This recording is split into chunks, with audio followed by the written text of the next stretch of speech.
Barang sa baryo ni Yugan. Sabi nila, sa probinsya, hindi pulis ang unang tinatawag kapag may krimen. Albularyo muna. Bago pa man dumating ang hustisya ng batas, inuuna muna ng mga tao ang hustisya ng espiritu, ng kulam, ng barang, at ng mga lihim ng bayan. Ito ang kwento ng misteryosong pagkamatay ng 4 na magkakaibigan, at ang babaeng tinawag nilang Bruja ng Yugan. Ang baryo Yugan sa silangang bahagi ng Quezon ay kilala sa 2 bagay, ang tahimik na komunidad, at ang matandang si Lola Elena. Walang gustong lumapit kay Lola Elena. Tabi-tabi raw siya kung maglakad. May mga alaga raw siyang duwende. At minsan, nakikita siyang may kausap kahit mag-isa. Pero noong taong 2007, 4 na lalaking kabataan ang tinaguriang Yugan Boys, ang sumikat sa baryo. Laging magkakasama, laging may hawak na alak, at laging may ginagawang kalokohan. Hanggang isang gabi, nag-viral sa text messages sa buong baryo ang isang video na kuha ng isa sa kanila. Video ni Lola Elena habang pinagtatawanan, binabato ng dahon, at kinukunan pa ng malaswang biro. Nagalit ang ilan, pero mas marami ang natawa. Kinabukasan, patay si Diego, ang leader ng grupo. Walang sugat, walang lason, pero nakanganga, parang nanigas sa takot.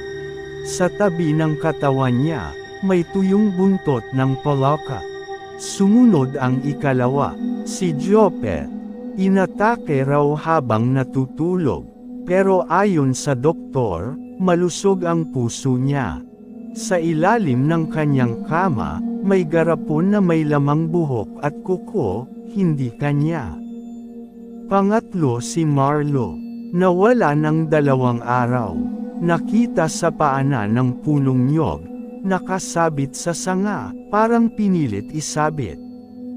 Wala raw dugo, pero may nakasulat sa katawan niya.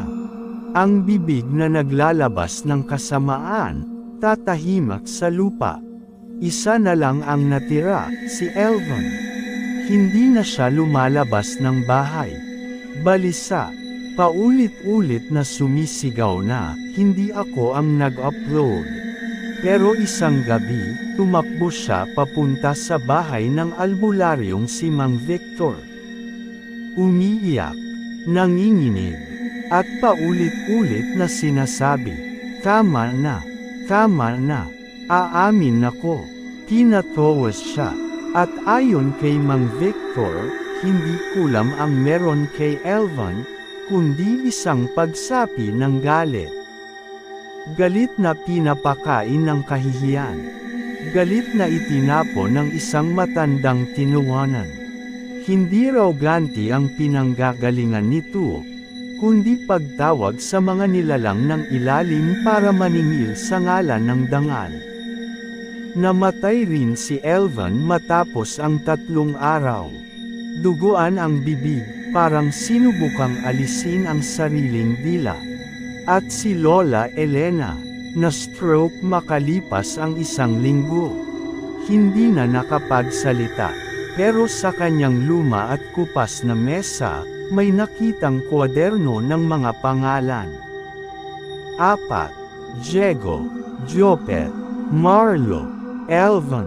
Sa tabi ng bawat pangalan, may simbolo. Parang alibata, parang pirma ng demonyo. Ngayon, ang bahay ni Lola Elena ay abandonado na. Pero minsan, may naririnig ang mga batang dumadaan. Tila boses ng matandang babae.